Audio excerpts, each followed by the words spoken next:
لوگوں اللہ سے ڈرو اور اس کا تقوی اختیار کرو۔ یہ ساری وصیتوں میں سب سے اچھی اور سب سے بہترین وصیت ہے، اور سارے توشوں میں سب سے عمدہ توشہ ہے۔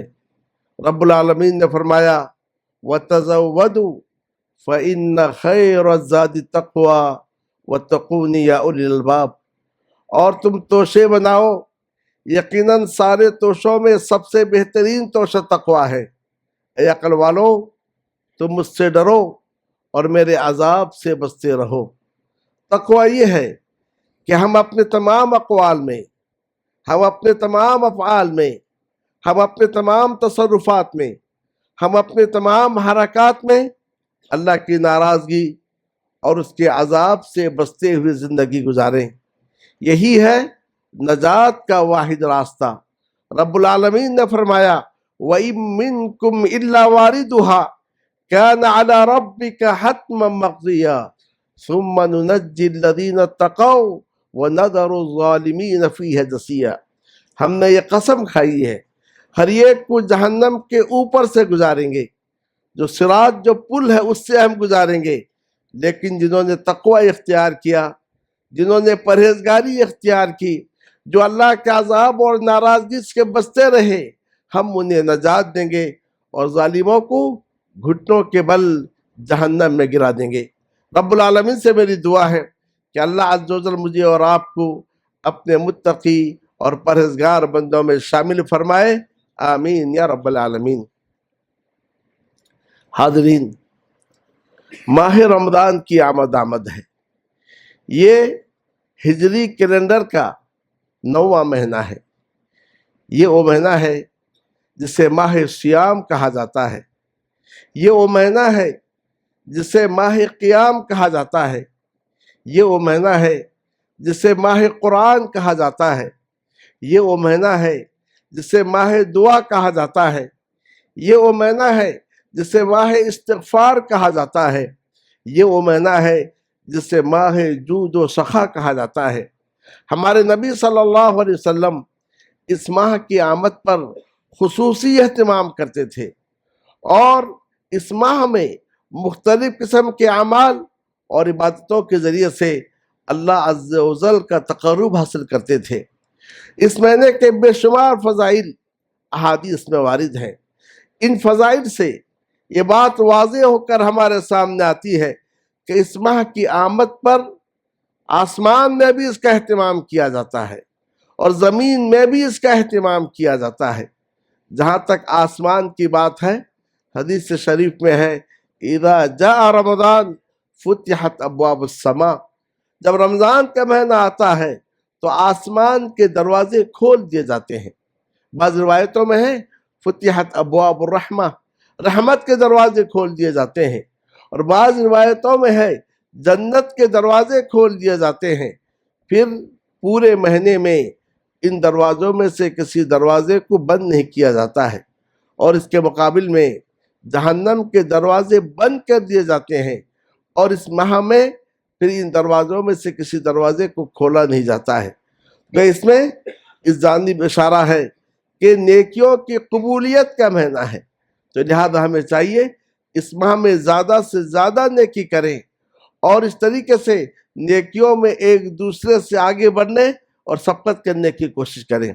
اور جہاں تک زمین کی بات ہے کہ زمین میں اس مہینے کا کیسے اہتمام کیا جاتا ہے، حدیث شریف میں ہے رسول اکرم صلی اللہ علیہ وسلم نے فرمایا کہ اس مہینے کی آمد پر شیطانوں کو بیڑیاں پہنا دی جاتی ہیں، شرکت جنات کو بیڑیاں پہنا دی جاتی ہیں۔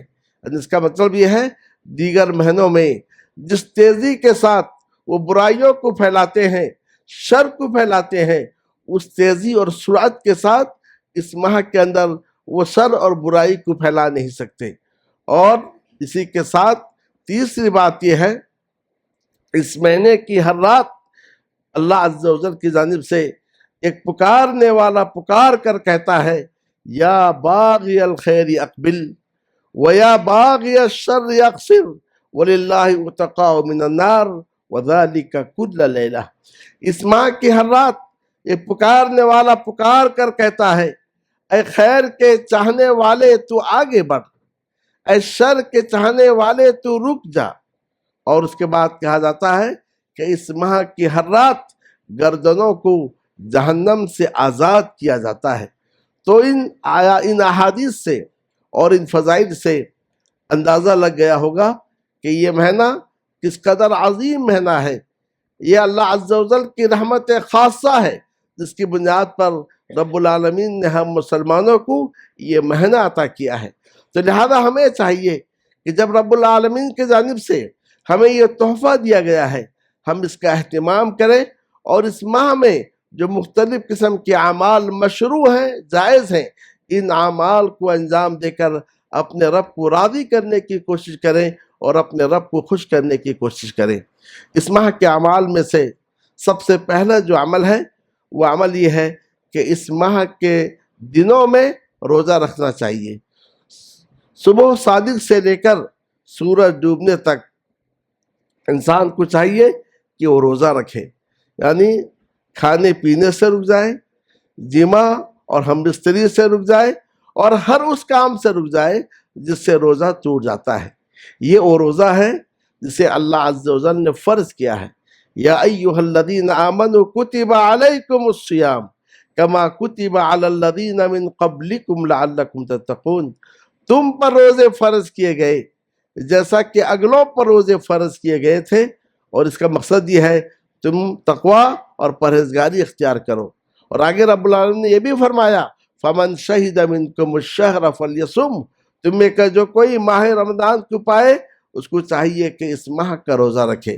تو ہر وہ مسلمان جو عاقل ہے، جو بالغ ہے اور مسافر نہیں ہے یا کہ بیمار نہیں ہے، اور عورت کے لیے خاص شرط یہ ہے کہ وہ حیض و نفاس سے پاک ہے، تو اس پر اس دن کا روزہ رکھنا فرض ہے اور واجب ہے۔ لیکن اگر کوئی شخص مسافر ہے یا کہ کوئی بیمار ہے تو اس کے لیے اختیار یہ دیا گیا، چاہے وہ روزہ رکھے، چاہے وہ روزہ چھوڑ دے اور دیگر دنوں میں اس گنتی کو پورا کر لے۔ اور عورت کے تعلق سے اگر اس ماہ میں وہ ناپاکی کی حالت میں ہے تو پھر روزہ رکھنا اس پر حرام ہے، لیکن دیگر دنوں میں وہ روزے کا قضا کرے گی۔ جہاں تک ایسے مریض کی بات ہے جسے شفا یابی کی امید نہیں ہے، یا کہ عمر کے اس مرحلے کو پہنچ چکا ہے کہ وہ روزہ رکھ نہیں سکتا ہے، اور روزہ رکھنے کی وجہ سے جان کا اس کے لیے خطرہ ہے، یا کہ اس کے لیے مشقت اور تکلیف کا باعث ہے، تو ایسے تعلق سے کہا گیا وَعَلَى الَّذِينَ يُطِيقُونَهُ فِدْيَةٌ طَعَامُ مِسْكِينٍ، اور ان لوگوں پر جو اس کی طاقت نہیں رکھتے ہیں ایک مسکین کا کھانا کھلانا ہے۔ انس رضی اللہ تعالیٰ عنہ سے مروی ہے کہ جب وہ بڑھاپا کو پہنچ چکے اور روزہ رکھ نہیں پا رہے تھے تو وہ ماہ رمضان کا روزہ رکھتے نہیں تھے۔ رمضان ختم ہونے کے بعد 30 مسکینوں کو بلاتے تھے اور کھانا کھلا دیتے تھے، چاہے آپ رمضان ختم ہونے کے بعد کھلائیں یا ہر روزے کے بعد اس کے عوض جو ہے ایک مسکین کو کھانا کھلائیں، یا ایک آپ اس کو 1.25 کلو چاول دے دیں۔ یہ ماہ رمضان کے روزے کا فدیہ ہوگا اس شخص کے لیے جو ایسا بیمار ہے جس سے شفا یابی کی امید نہیں ہے، یا کہ بڑھاپا کے مرحلے کو پہنچ چکا ہے اور روزہ رکھ نہیں سکتا ہے۔ ان کے علاوہ سارے لوگوں کو چاہیے، بلکہ ضروری اور واجب ہے کہ وہ ماہ رمضان کا روزہ رکھیں۔ تو گویا ماہ رمضان کا یہ روزہ فرض ہے اور واجب ہے، اور جو شخص اس کے وجوب کا، فرضیت کا انکار کرتا ہے وہ دائرہ اسلام سے خارج ہے۔ لیکن اگر کوئی شخص اس کے وجوب اور اس کی فرضیت کا اقرار کرتے ہوئے روزہ رکھتا نہیں ہے پھر وہ فاسق ہے، اور اگر اسلامی حکومت ہے تو پھر وہ تعزیر اور سزا کے مستحق ہے۔ تو ماہ رمضان کے اعمال میں سے یہ ایک پہلا عمل تھا جسے صوم یا ایک سیام یا ایک روزہ کہا جاتا ہے، جس کے بے شمار فوائد ہیں، اور اس طریقے سے یہ وہ روزہ ہے، عمل ہے جس کے ذریعے سے ہر دور میں، ہر زمانے میں اللہ عز و جل کا تقرب اور اس کی قربت حاصل کی گئی ہے۔ اور دوسرا عمل جو اس مہینے کا ہے وہ یہ ہے کہ اس مہینے کی راتوں میں قیام اللیل کو مسنون قرار دیا گیا ہے۔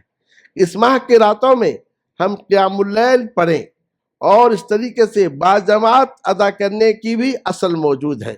اور صحابہ کے دور سے باقاعدہ باجماعت پورے کے پورے مہینہ باجماعت ادا کی گئی ہے۔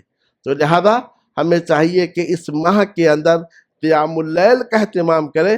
نبی اکرم صلی اللہ علیہ وسلم نے فرمایا من قام مع الامام حتی ینصرف، جو امام کے ساتھ قیام کرے یہاں تک کہ امام نماز سے فارغ ہو جائے تو پھر اس کے لیے پوری رات قیام کا ثواب لکھ جاتا ہے۔ افسوس کی بات یہ ہے ہم اس قدر سستی اور کاہلی کا شکار ہو چکے ہیں، کوئی 4 رکعت کے بعد چلا جاتا ہے، کوئی 6 رکعت کے بعد چلا جاتا ہے۔ تو ہمیں چاہیے امام کے ساتھ نماز شروع کرے اور امام کے ساتھ نماز کو ختم کرے آخر وقت تک، جس کی زیادہ سے زیادہ مدت 1 گھنٹہ ہوتی ہے، آخر وقت تک امام کے ساتھ رہے اور قیام اللیل کا اہتمام کرے۔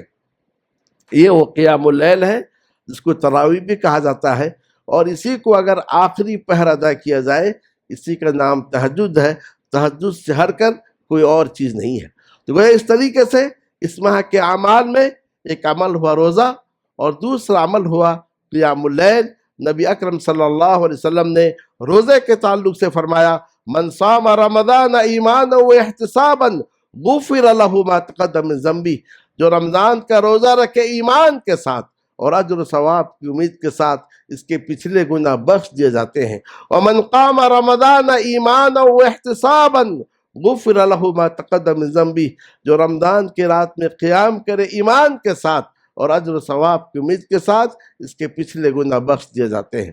اور تیسرا عمل جو اس ماہ کا ہے وہ یہ ہے کہ روزہ رکھنے کے لیے سحری کا اہتمام کریں۔ آپ صلی اللہ علیہ وسلم نے فرمایا تسحروا فإن فی السحور برکہ، تم سحری کھاؤ کیونکہ سحری میں برکت رکھ دی گئی ہے۔ بلکہ آپ صلی اللہ علیہ وسلم نے یہاں تک فرمایا ہمارے روزوں میں اور اہل کتاب کے روزوں کے درمیان فرق سحری کا کھانا ہے، اور اگر آپ کو سحری کے کھانے کی ضرورت نہیں ہے تب بھی آپ سحری کے لیے اٹھیے، کم سے کم 1 گھونٹ پانی تو پیجیے۔ اور سب سے بہترین سحری یہ ہے کہ آپ سحری میں آپ کھجور کھائیں، اس سے جسم کو طاقت اور توانائی حاصل ہوتی ہے۔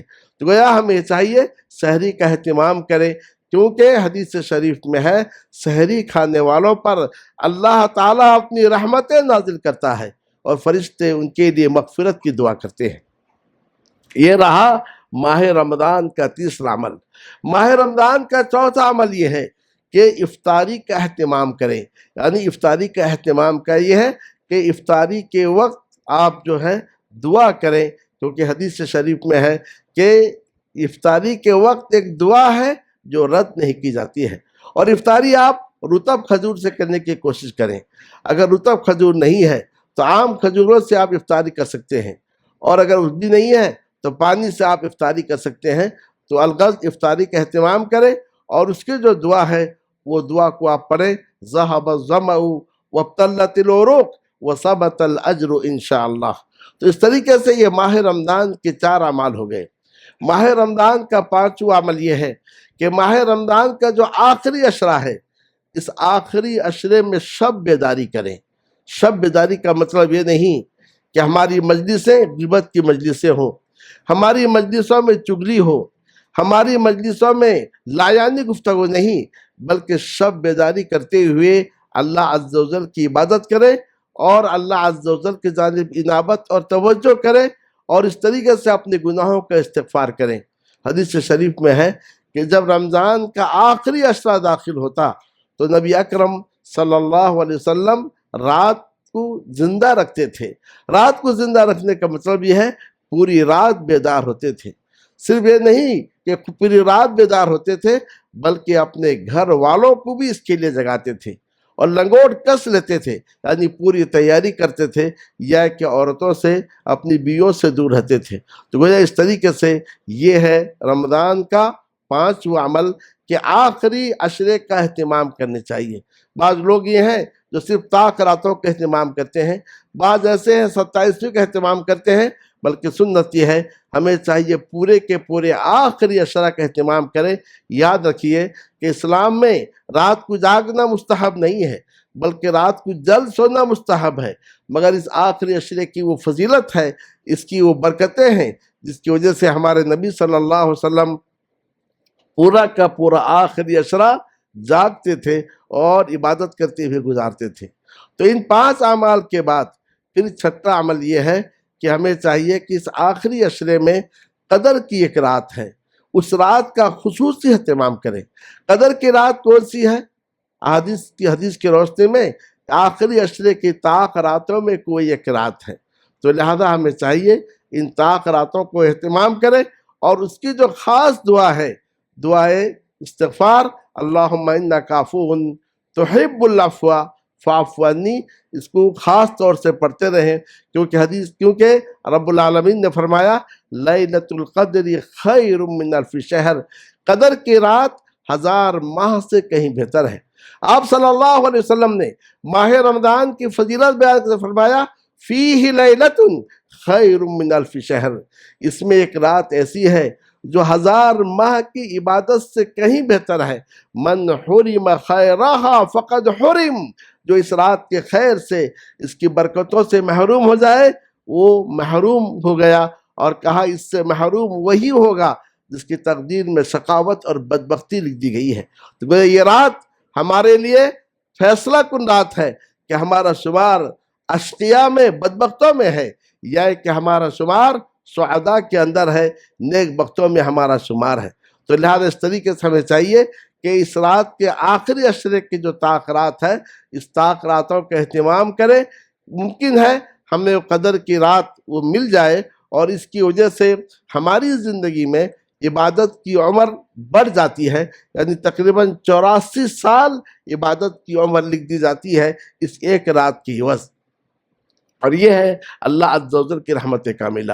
اور ان 6 اعمال کے بعد 7واں عمل یہ ہے کہ آخری عشرے میں اعتکاف کا اہتمام کریں۔ نبی اکرم صلی اللہ علیہ وسلم پورے کا پورا آخری عشرہ اعتکاف میں بیٹھتے تھے، اور آپ کے ازواج مطہرات بھی اعتکاف میں بیٹھتے تھے، صحابہ کرام بھی اعتکاف کرتے تھے۔ لیکن یہ کوئی ضروری نہیں ہے کہ آخری عشرہ مکمل اعتکاف کرے، جسے میسر ہو آخری عشرہ اعتکاف کرے، جسے میسر نہیں ہو، سہولت نہیں ہو، تو اس کے آخری عشرے کی 3 راتیں ہوں، 1 رات ہو، بہرحال اعتکاف میں بیٹھنے کا اس کا آپ اہتمام کریں۔ ماہ رمضان کے ان اعمال کے ساتھ ایک اور عمل یہ ہے کہ ماہ رمضان میں عمرہ کرنا حج کے برابر اجر اس کا ثواب ملتا ہے۔ نبی اکرم صلی اللہ علیہ وسلم نے ایک صحابیہ سے کہا تھا کہ جب رمضان آئے تو تم عمرہ کرو، فَإِنَّ عُمْرَةً فِيهِ تَعْدِلُ حَجَّ، کیونکہ رمضان میں عمرہ کرنا حج کے برابر ہے۔ ایک اور روایت میں ہے میرے ساتھ حج کے برابر ہے۔ رمضان کے اعمال میں سے آخری عمل یہ ہے کہ اس ماہ کے گزرنے پر ہمیں چاہیے کہ ہم صدقۃ الفطر نکالیں۔ جیسے شوال کے چاند نظر آئے، ہمیں چاہیے صدقۃ الفطر نکالیں، گھر کے ہر فرد کے جانب سے صدقہ فطر نکالیں۔ اور بعض اہل علم کے قول کے مطابق گرچہ اس کا وجوب شوال کے چاند نظر آنے کے بعد ہوتا ہے، لیکن اس سے پہلے 1 دن پہلے یا 1 کے 2 دن پہلے صدقۃ الفطر نکالا جا سکتا ہے۔ تو یہ سارے کے سارے ماہ رمضان کے اعمال ہیں۔ تو اس سے آپ اندازہ لگا سکتے ہیں اس ماہ کی جو فضیلت ہے، اور اس ماہ کی جو برکت ہے، اور اس ماہ کا جو آپ سے اہتمام کرتے تھے وہ ان نیک اعمال کو جیسے ہے۔ تو ہمیں چاہیے کہ ابھی سے عزم کر لیں، نیت کر لیں، ارادہ کر لیں کہ اے اللہ تو ہمیں رمضان تک پہنچا دے، اور پھر اس رمضان کو ہم سے قبول کر لے۔ تو رمضان کو ہم سے قبول تبھی کرے گا جب ہم اس رمضان کے اعمال کو انجام دیں گے اور اس رمضان کے حق کو ادا کریں گے۔ رب العالمین سے میری دعا ہے کہ اللہ عز و جل ہمیں ماہ رمضان کے حقوق کو ادا کرنے کی توفیق عطا فرمائے، اور ماہ رمضان تک پہنچائے، اور اس کے جو اعمال ہیں انہیں انجام دینے کی توفیق فرمائے، اور پھر انہیں اپنے فضل و کرم سے قبول فرمائے۔ بارک اللہ لی و لکم فی القرآن المجید، ونفعنی وإیاکم بالآیات والذکر الحکیم، انہ تعالی جواد کریم ملک بر رؤوف رحیم۔ ان الحمد للہ نحمده ونستعینه ونستغفره ونعوذ باللہ من شرور انفسنا ومن سیئات اعمالنا، من یهده اللہ فلا مضل له ومن یضللہ فلا ہادی له، واشهد ان لا الہ الا اللہ وحدہ لا شریک له، واشهد ان محمدا عبدہ ورسولہ۔ برادران اسلام، آپ نے ماہ رمضان کے اعمال کے تعلق سے جانکاری حاصل کی۔ لیکن اگر آپ ماہ رمضان کے تعلق سے جو احادیث وارد ہیں جن میں یہ سارے کے سارے اعمال کا ذکر کیا گیا ہے غور کریں گے تو آپ پر یہ بات واضح ہو جائے گی، ماہ رمضان در حقیقت 30 دنوں کا یا کہ 29 دنوں کا ایک مدرسہ ہے جس کے ہم شاگرد ہیں، جس کے ہم طلبہ ہیں۔ اس ماہ رمضان میں ہماری مختلف انداز سے تربیت کی جاتی ہے، مختلف انداز سے ہمیں ایک نیک اور صالح انسان بنانے کی تربیت کی جاتی ہے۔ اب اگر کوئی شخص ان اعمال کو انجام نہ دے اور اس طریقے سے ماہ رمضان آئے اور جیسا آیا ویسے گزر جائے تو یقیناً یہ وہ شخص ہے جس نے ماہ رمضان سے کوئی فائدہ نہیں اٹھایا۔ اس لیے ایک حدیث میں ہے نبی اکرم صلی اللہ علیہ وسلم ممبر پر چڑھے، ہر جنے پر آپ صلی اللہ علیہ وسلم نے آمین کہی، تو جب آپ سے پوچھا گیا آپ نے ایک زینے کے تعلق سے بتایا کہ جب میں نے اس پر قدم رکھا، اپنا پاؤں رکھا، تو جبرائیل امین نے کہا وہ شخص اللہ کی رحمت سے دور ہو جائے جسے ماہ رمضان ملے اور اس کی مغفرت نہ ہو، اس کی بخشش نہ ہو، کیونکہ ماہ رمضان چند گھنٹوں کے لیے نہیں، چند دنوں کے لیے نہیں، بلکہ مکمل 1 ماہ تک ہمارے درمیان میں رہتا ہے، اور ہم اس سے فائدہ نہیں اٹھائے تو پھر یہ وہ شخص ہے جو یقیناً بدبخت ہے، یقیناً اللہ عز و جل کی رحمت سے دور ہے۔ اللہ عز و جل ایسے قسم کے لوگوں سے ہمیں دور رکھے۔ ماہ رمضان میں ہماری تربیت کیسے ہوتی ہے؟ ذرا آپ غور کریں کہ مختلف عبادات میں ہماری تربیت ہوتی ہے، طویل عبادات کے لیے ہمیں مشق کروایا جاتا ہے، ہمیں ماہ رمضان میں اپنے نفس پر کنٹرول کیسے کیا جائے اسے سکھایا جاتا ہے۔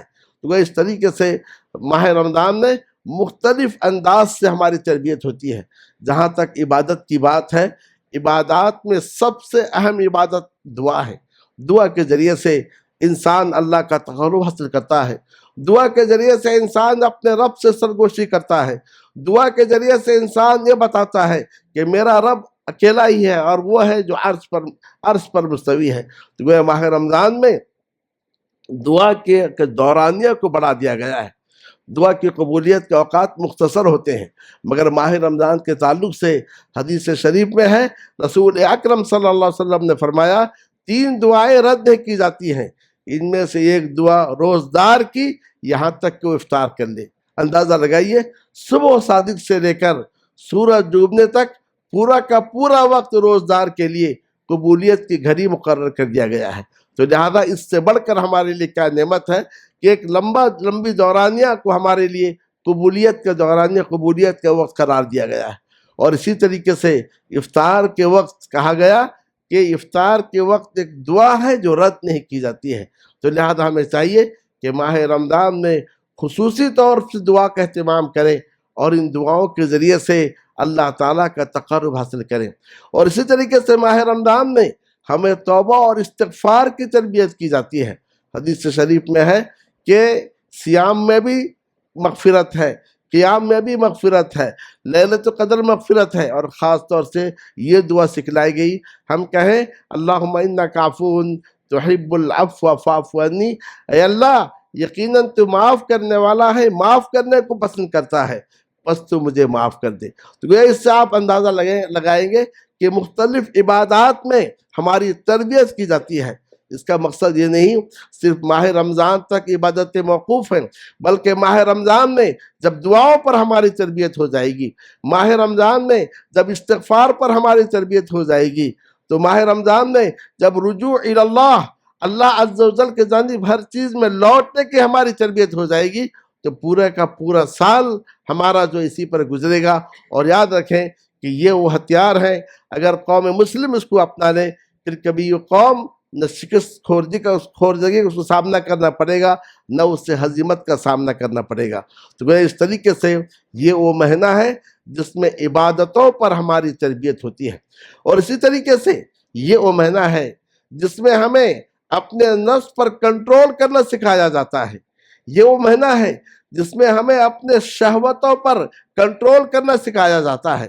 روزے کا اجر بتلاتے ہوئے حدیث شریف میں ہے، حدیث قدسی ہے، یدعو طعامہ وشہوتہ من اجلی، بندہ اپنے کھانے کو اور اپنے شہوت کو میرے لیے چھوڑ دیتا ہے۔ تو گویا ماہ رمضان میں ہم کھانا چھوڑتے ہیں کس کے لیے؟ اللہ کے لیے۔ ماہ رمضان میں ہم شہوتوں سے کی تکمیل سے باز آتے ہیں، کیوں؟ اللہ عز و جل کے لیے۔ تو گویا اس طریقے سے ماہ رمضان کے 30 دنوں میں ہمیں اپنے نفس پر اور شہوتوں پر کنٹرول کرنا سکھایا جاتا ہے۔ اگر آپ غور کریں گے سارے کے سارے مسائل کے جڑ یہ ہے کہ انسان اپنے آپ پر کنٹرول نہیں کرے۔ طلاق کے جو واقعات ہوتے ہیں، رشتہ داریاں جو ٹوٹتی ہیں، آپس میں ہمارے اندر جو اتحاد و اتفاق کا فقدان ہے، ایک دوسرے کے خلاف افواہوں کا بازار جو ہمارے درمیان میں گرم ہے، اس کی وجہ کیا ہے؟ نہ ہم اپنے زبان پہ کنٹرول کرتے ہیں، نہ ہم اپنے نفس پر کنٹرول کرتے ہیں۔ شہوتوں کے پیچھے، نفس کے پیچھے بھاگتے ہوئے ہم اپنے دین سے دور ہوتے جاتے ہیں اور مختلف قسم کے معصیتوں کا مرتکب ہوتے ہیں۔ اس لیے جابر بن عبداللہ یہ کہتے ہیں کہ جب تم روزہ رکھو، یاد رکھو کہ تمہارا کان بھی روزہ رکھے، تمہاری آنکھ بھی روزہ رکھے، تمہاری زبان بھی روزہ رکھے، تمہارے اعضاء اور جوارے بھی روزہ رکھیں۔ وَلَا يَكُنْ يَوْمُ فِطْرِكَ وَيَوْمُ صَوْمِكَ سَوَاء، تمہارے افطار کا دن اور تمہارے روزے کا دن دونوں برابر نہ ہوں۔ وہ اس کا مطلب یہ ہے کہ ہمیں چاہیے کہ اپنے آپ پر مکمل کنٹرول کریں۔ آج اگر شوہر اپنے آپ پر کنٹرول کر لے، بیوی اپنے آپ پر کنٹرول کر لے، رشتہ دار اپنے آپ پر کنٹرول کر لیں، یہ جو خاندانی نزاعات ہیں اور اس طریقے سے یہ جو ایک دوسرے کے خلاف اب برسوں روپے کار ہوتے ہیں، سارے کے سارے مسائل حل ہو جائیں۔ ایک صحابی نبی اکرم صلی اللہ علیہ وسلم کا کر کہتے ہیں آپ مجھے وصیت کیجئے۔ آپ نے کہا لا تغضب، کہا وصیت کیجئے، کہا لا تغضب غصہ مت ہو، کہا وصیت کیجئے، کہا لا تغضب غصہ مت ہوئیے۔ انہوں نے اسے بہت ہی معمولی سمجھا، لیکن زندگی کے مراحل جب آتے آئے تو غصہ، بہت سارے مسائل ایسے آتے ہیں، آپ کو بیوی پر غصہ آتا ہے، آپ کو بچوں پر غصہ آتا ہے، آپ کو اپنے شاگردوں پر غصہ آتا ہے، آپ کو اپنے پڑوسیوں پر غصہ آتا ہے، آپ کو اپنے گاہکوں پر غصہ آتا ہے۔ نبی اکرم صلی اللہ علیہ وسلم کی وصیت کو یاد کیے اور غصے پہ کنٹرول کیے۔ آخر میں انہوں نے کہا کہ جب میں نے غور کیا اور اسے آزمایا تو معلوم ہوا سارے کے ساری برائیوں کا جڑ اسی غصے پر ہے۔ لہذا برادران اسلام، اس انداز سے یہ روزہ ہمیں اپنے آپ پر کنٹرول کرنا سکھاتا ہے۔ اس حدیث سے اس کا اندازہ لگائیے، آپ صلی اللہ علیہ وسلم نے فرمایا من لم يدع قول الزور والعمل به فليس لله حاجة في ان يدع طعامه وشرابه، جو جھوٹ کہنا اور جھوٹ پر عمل کرنا نہ چھوڑے، اللہ کو کوئی ضرورت نہیں ہے کہ وہ اپنے کھانے کو چھوڑے اور اپنے پینے کو چھوڑے۔ آج ساری برائیوں کے جڑ اسی جھوٹ پر ہے اور جھوٹ پر عمل کرنے پر ہے۔ افواہوں میں کیا ہوتا ہے، بدگمانیوں میں کیا ہوتا ہے، جھوٹ پر عمل کیا جاتا ہے۔ اور اس طریقے سے یہ جو صراط مستقیم سے ہٹ کر مختلف جماعتیں بنتی جا رہی ہیں، مختلف تنظیمیں بنتی جا رہی ہیں، اس کا بھی اصل یہ ہے کہ حقیقت سے دور، اصل دین سے دور اور جھوٹ کو اپنانے کی وجہ سے یہ سارا کا سارا انتشار ہوتا ہے۔ تو لہذا یہ مہینہ ہمیں ہماری اس بات پر تربیت کرتا ہے ہم جھوٹ سے بچیں، اپنے زندگی کے ہر معاملے میں جھوٹ سے دور رہنے کی کوشش کریں۔ وضو کرنا ہے، نماز پڑھنی ہے، روزہ رکھنا ہے، دیگر مختلف عبادات میں دیکھنے کی کوشش کریں کہ ہم سچ پر عمل کر رہے ہیں یا کہ ہم جھوٹ پر عمل کر رہے ہیں۔ کہیں ہم جو کچھ عمل کر رہے ہیں کیا وہ کتاب اللہ سے ثابت ہے، کیا وہ رسول اکرم صلی اللہ علیہ وسلم کی صحیح حدیث سے ثابت ہے۔ تو وہ اس طریقے سے یہ مہینہ اس انداز سے ہماری تربیت کرتا ہے، برے اخلاق سے ہمیں بچاتا ہے۔ ایک اور حدیث میں ہے اذا کان صوم یوم احدکم، جب تم میں سے کسی کے روزے کا دن ہو تو وہ چیخے نہیں، وہ چلائے نہیں، اگر کوئی شخص اس کو گالی دیتا ہے تب بھی وہ کہے انی امرؤ صائم۔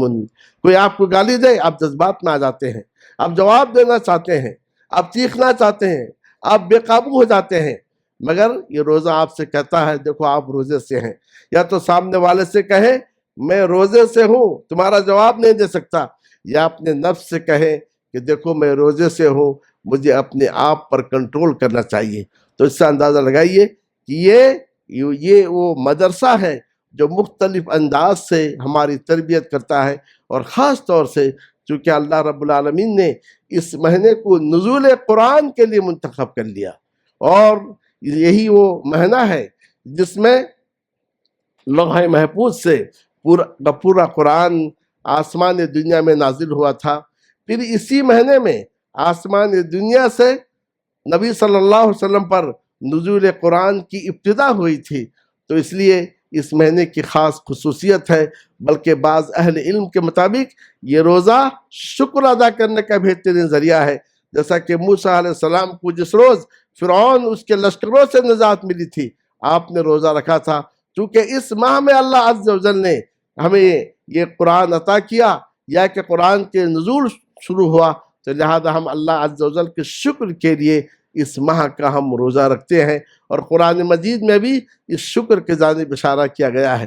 تو لہذا ہمیں چاہیے اس ماہ مبارک میں قرآن مجید کی خاص اہتمام کریں، اس کی تلاوت کریں، دوسروں سے اس کی تلاوت کو سنیں، اس کے معنی کو جاننے کی کوشش کریں، اس میں تدبر کریں، کیونکہ سارے کے سارے مسائل کا حل کتاب اللہ میں موجود ہے۔ اللہ رب العالمین سے دعا ہے کہ اللہ عز و جل ہمیں اس ماہ رمضان کی اہتمام کی توفیق عطا فرمائے، اور اس کے حقوق کو بجا لانے کی ہمیں توفیق عطا فرمائے، اور جو کچھ اعمال ہم کریں اللہ عز و جل ان اعمال کو ہم سے قبول فرمائے۔ اور اسی کے ساتھ ہمیں چاہیے نبی اکرم صلی اللہ علیہ وسلم پر صلاۃ و سلام بھیجیں، کیونکہ جمعے کا دن دنوں کا سردار ہے، اور ہمارے نبی صلی اللہ علیہ وسلم سارے انسانوں کے سردار ہیں، اور اس دن ہمارے نبی صلی اللہ علیہ وسلم پر صلاۃ و سلام بھیجنے کی خاص خصوصیت ہے۔ رب العالمین نے فرمایا ان اللہ و ملائکتہ یصلون علی النبی یا ایھا الذین آمنوا صلوا علیہ وسلموا تسلیما اللہم صل علی محمد وعلی آل محمد کما صلیت علی ابراہیم وعلی آل ابراہیم انک حمید مجید اللہم بارک علی محمد وعلی آل محمد کما بارکت علی ابراہیم وعلی آل ابراہیم انک حمید مجید وارض اللہم عن الخلفاء الاربع ابی بکر وعمر وعثمان وعلی وعن جميع الصحابة والتابعين وعنا معهم بكرمك وجودك يا أكرم الأكرمين ويا أجود الأجودين اللهم أعز الإسلام والمسلمين اللهم أعز الإسلام والمسلمين اللهم أعز الإسلام والمسلمين وأذل الشرك والمشركين ودمر أعداء الدين اللهم من أرادنا وأراد الإسلام والمسلمين بسوء فأشغله في نفسه واجعل تدبيره تدميره يا قوي يا عزيز ربنا آتنا في الدنيا حسنة وفي الآخرة حسنة وقنا عذاب النار عباد الله رحمكم الله إن الله يأمر بالعدل والإحسان وإيتاء ذي القربى وينهى عن الفحشاء والمنكر والبغي يعظكم لعلكم تذكرون اذكروا الله يذكركم وادعوه يستجب لكم ولذكر الله تعالى أعلى وأولى وأعز وأجل وأعظم أكبر واقم الصلاة